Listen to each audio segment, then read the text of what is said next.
boleh kasih saran nggak? Misalkan gini nih, kan dulu awal-awal you have a bunch of investors kan, and a bunch of co-founders gitu loh. Nah, sarannya bagi orang yang baru memulai itu caranya gimana sih? Nomor satu nih, yang paling gampang kan mungkin, yang paling susah sih, milih partner yang tepat. Kok bisa sih langgeng gitu loh? Apa yang go through your mind gitu loh? Jadi sebenarnya I feel di hampir semua yang kita lakukan lah, pasti kita butuh partner, right? Kenapa? Karena there is a certain limitation. Kalau misalnya kita ngomong cuma diri kita sendiri, sepinter-pinter kita nih, pasti kita ada satu hal yang kita nggak gitu jago, pasti. Jarang banget orang yang benar-benar semua hal jago banget gitu loh. Atau bahkan walaupun kita semua hal jago banget pun, pasti ada orang lain itu akan bisa kasih kita masukan atau view perspektif dari perspektif yang berbeda, gitu kan. Jadi kalau ditanya, yes, partner tuh penting banget, terutama untuk bisnis yang kita mulai dari awal, karena lu pasti bakal butuh masukan, lu pasti butuh perspektif yang berbeda, itu penting banget menurut gua. Nah jadi pada saat kita mulai itu, kita mulainya lumayan rame waktu itu, kita mulai bertujuh waktu itu. Ada masing-masing punya tanggung jawab dan role-nya masing-masing gitu kan. Nah cuman pada saat kita sambil jalan, kita mulai realize istilahnya ada beberapa yang mungkin kayak goalnya beda ya kan, terus mungkin mereka punya aspirasi lain, mereka mau membuat suatu hal yang lain, ya nggak apa-apa. Jadi akhirnya kita dari 7 itu sekarang kita tuh bertiga. Jadi kalau ditanya nggak langgang-langgang amat, cuman minimum kita bertiga ini kita cukup solid sekarang gitu. Secara dari segi partner kita bertiga ini cukup solid. Karena ya udah true time lah istilahnya, kita udah ngerasain hal yang aneh-aneh, macam-macam sana sini lah. Roller coaster nih.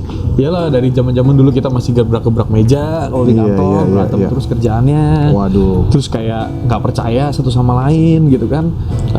Terus kita sempet pecah kongsi, sempet istilahnya buyback share, sempet kayak kasih saham juga, sempet minta pinjaman dari bank. Sempet juga convincing partners dan lain-lain gitu kan. Terus sampai akhirnya going terus sekarang ya, jadi kita sekarang udah dari segi partnership ini ya kita udah lumayan solid lah, karena kita istilahnya kita udah we've been through a lot. Istilahnya I trust you gitu kan. Terus jadi bahkan sekarang kita sifatnya saling challenge. Jadi kalau misalnya ada apa-apa kita challenge gitu, justru lebih berani kan. Lu gini, lu tau nggak? Mungkin ini lu bisa improve gitu. Kalau dulu kan kita pasti ada ego kan. Masing-masing orang ada ego.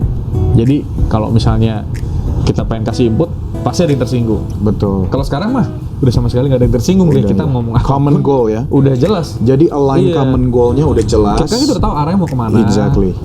Dan kita tahu juga kalau semua orang ini, partner-partner ini, semua tuh tujuannya baik. Itu yang paling penting. Tips untuk cari partner apa sih? Frankly speaking, gue cuma punya satu.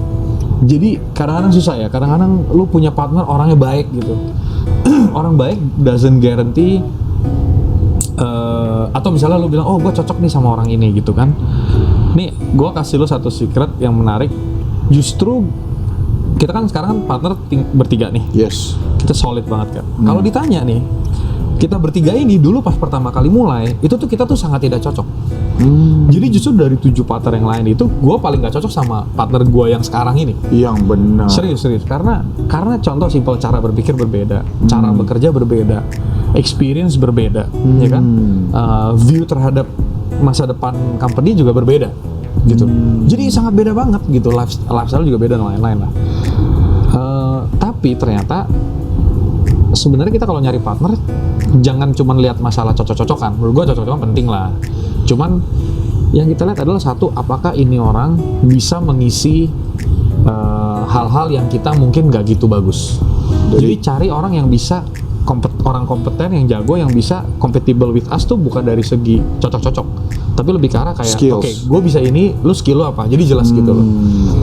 Kenapa itu penting? Karena itu akan membantu untuk supaya kita nggak overlap.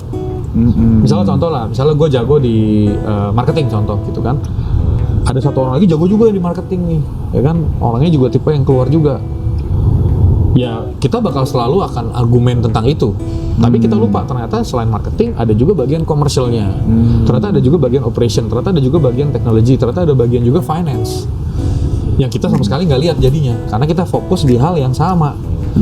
Tapi kalau misalnya kita ada Contoh nih, misalnya gue marketing, ada partner gue tuh pegang commercial, partner gue satu lagi pegang teknologi, ada satu lagi sekarang direktur pegang finance, ada lagi bahkan kita sekarang ada yang pegang HR, ya kan, people, ada juga nanti yang pegang produk, gitu kan.